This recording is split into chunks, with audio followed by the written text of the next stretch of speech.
Estamos con Miguel Castillo Ventura, aquí en la Casa de la Literatura. Estás exactamente en la sala de lectura y al lado de la estación de tren, que no demora en pasar porque está sonando por ahí. Alex, Pétalos Agónicos es un conjunto de poemas de 30 textos tuyos. Si alguien te pregunta en síntesis, ¿qué significa Pétalos Agónicos? Es una pregunta que últimamente me están haciendo mucho. Bueno, en realidad causa un poco de añoranza triste el recordar el por qué se hizo este libro. Estos poemas nacieron en una etapa en la que estábamos en sí alejados del ambiente literario. No había tiempo para asistir a reuniones, a tertulias, lecturas, publicaciones, porque estábamos inmiscuidos en tema laboral de otra índole. Estábamos empezando a formar una empresa y no había tiempo para hacer estas cosas que a nosotros nos gustan, que nos llenan el alma. Sin embargo, había momentos en que la literatura te llama de tal manera que tú, aún con el cuerpo cansado, agotado, tú te pones de pie y te sientas frente a tu computadora a escribir, o en un papel, o incluso en tu celular, y escribes lo que te sale en ese momento del alma. Y claro, ya después lo pules, ¿no? Lo pasas por el cerebro, como yo digo, para poder corregirlo. Y así fue naciendo poco a poco este contenido del libro, hasta que llegó a un número de 30 y dije, pues ya es hora, ¿no? Por eso se titula Pétalos Agónicos, porque siento yo que estábamos en una especie de agonía, ¿no? Agonía física al momento de escribirlo. Pétalos son los poemas que están ahí, porque creo que cada poema es un pétalo. Y en este caso la parte agónica vendría de mí. Ese es el porqué del título del libro, para todos los amigos que siempre me están preguntando por qué se titula así. Alex, indudablemente todo texto tiene un yo poético, un yo real. Y tú has referido en varias de las presentaciones que se vienen haciendo hasta ahora desde Lambayeque acá, que Pétalos Agónicos tiene mucho de tu experiencia universitaria, pero también de tu experiencia, digamos, laboral, empresarial actual. ¿Qué tanto hay, digamos, de lo uno y de lo otro? Este libro en realidad lo empecé a escribir ya cuando había salido de la universidad, ¿no? En mi anterior publicación sí tiene mucho de lo que escribí tanto en la etapa escolar como universitaria, pero en este libro ya había dejado yo las aulas universitarias, ya había egresado, estaba trabajando como docente en la primera parte del contenido, y luego ya cuando dejé la docencia y estaba, como te dije, en el plano empresarial, digamos que es la otra parte de lo que contiene este libro. Mira, supongo que todas las personas que escribimos, sea narrativa o poesía en este caso, tomamos de todas maneras mucho de lo que nos sucede en nuestra vida diaria, en nuestros recuerdos, en nuestras añoranzas, penas, y lo transformamos en poesía. En realidad este poemario contiene mucho de lo que yo soy, pero pues dándole o tratando de darle un lenguaje poético, un lenguaje literario, ¿no? Transformando la realidad que uno vive en algo más general para todas las demás personas, porque no creo yo ser la única persona que ha pasado por estos trances de tener que dejar a veces de lado los sueños, ¿no? Por sobrevivir, ¿no? Por dedicarnos a algo para llevar el pan a la casa y que no falte, ¿no? Yo tomo de mi realidad y lo transformo en poesía, o por lo menos trato de transformarlo en poesía, de tal manera que muchas personas pueden sentirse identificadas. Digamos que hay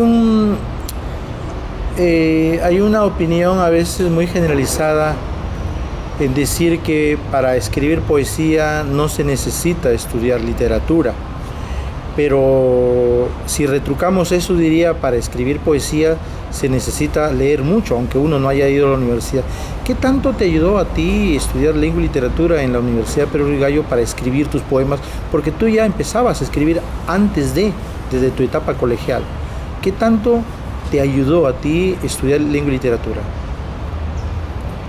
Yo empecé a escribir porque le cogí un gusto a la lectura de tal manera que era como ahora ver televisión o estar inmiscuido en una red social. En esos tiempos, que no es hace mucho, pero yo disfrutaba tanto de leer que empecé a sentir la necesidad de, así como esos autores que yo leía plasmaron sus vivencias, sus anhelos en un papel, yo también empecé a sentir esa necesidad de hacerlo.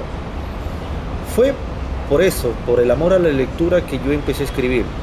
Pero como todo en este mundo, pues uno necesita especializarse, y no estoy diciendo que para especializarse uno tiene que empezar a una universidad, pero en mi caso yo decidí estudiar literatura pura. Recuerdo que yo estaba deseoso de estudiar literatura pura y me llevé la noticia de que en la Universidad Pedro y Gallo, que está en la ciudad de donde yo soy, Lambayeque, no había literatura pura.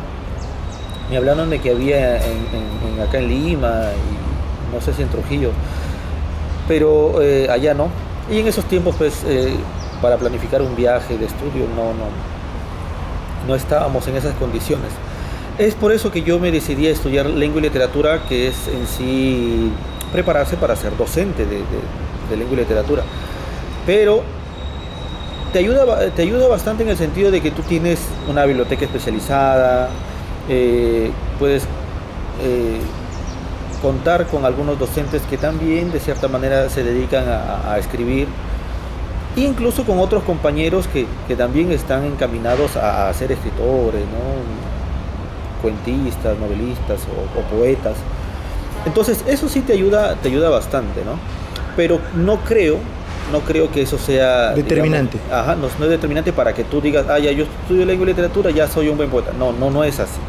Si tú quieres seguir por esa senda, tienes que estudiar bastante, tienes que leer bastante, todo lo que son pues géneros literarios, figuras literarias, ¿no? Para que tú puedas coger un estilo, ¿no? Y una madurez que poco a poco te haga escribir de tal manera que cada texto que un lector te lea, pues le llegue al alma, ¿no? Se siente identificado, que lo haga pensar, que lo haga razonar. Porque en un principio, claro, todo es más ligero, ¿no? La poesía, incluso la narrativa, porque yo en sí cultivo los dos. Pero tú lees a Borges, ¿no? Tú lees a Cortázar, o a los poetas grandes como Vallejo, Huidobro, y te das cuenta que ellos tienen una manera de escribir que después de que lees un texto tú no te quedas tranquilo, tú no te quedas quieto, te tienen pensando, trabajando, analizando, y uno trata de aprender de ellos, de los grandes. Por eso es que la mejor herramienta, creo yo, para ser cada día mejor escritor es leyendo y leyendo, ¿no? Muy bien, gracias Alex por esta entrevista, y obviamente aquí desde la Casa de la Literatura Peruana, aquí al lado del Palacio de Gobierno, pues te deseamos que sigas difundiendo tu obra. Y finalmente, ¿qué proyectos futuros hay para una nueva obra tuya? Habías anunciado que ya tienes algo preparando. Ajá. Sí, yo a la par que escribí estos poemas, estaba terminando algunos cuentos. Después de que terminé la universidad, empecé a escribir cuentos. La diferencia con los cuentos y la poesía es que la narrativa es un poco más trabajosa, en el sentido de que tú tienes que hacer una etapa de planificación, ¿no? Tienes que hacer una especie de esquema, tanto de la forma en que vas a narrar, de los tiempos, de los personajes. Porque eso es lo que yo aprendí de los grandes. No es que ellos te cuentan una historia por contar, sino que tienen una forma de contar. Trabaja mucho con los tiempos, ¿no? Con el tipo de narrador que vas a emplear. Y eso es lo que estoy haciendo últimamente. Y yo tengo ya cuentos concluidos, pero que juntándolos no llegan a un libro. Entonces lo que estamos haciendo es seguir trabajando nuevas historias, y que yo tengo un montón de historias que contar. Pues bueno, yo vengo de una familia que siempre solía contar historias, ¿no? Los abuelos, en mi caso fue mi abuela materna, siempre las historias. Entonces las estamos trabajando y también uniéndolas con las experiencias que uno va conociendo y viviendo, para poder completar un libro de narrativa que, si todo sale bien, pues saldría el próximo año, y que esperemos pues que sea del agrado del público norteño, que es de donde soy, pero también del público peruano en general, ¿no? Muchas gracias, Alex, por esta entrevista. Gracias, Nicolás. Hasta la próxima. Este güey viene de mierda, parola. Hola. ¿Llegó?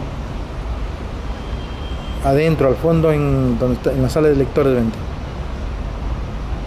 Lectores, acá al lado de la estación. Sí, abajo, al fondo, acá está, por el lado de la estación.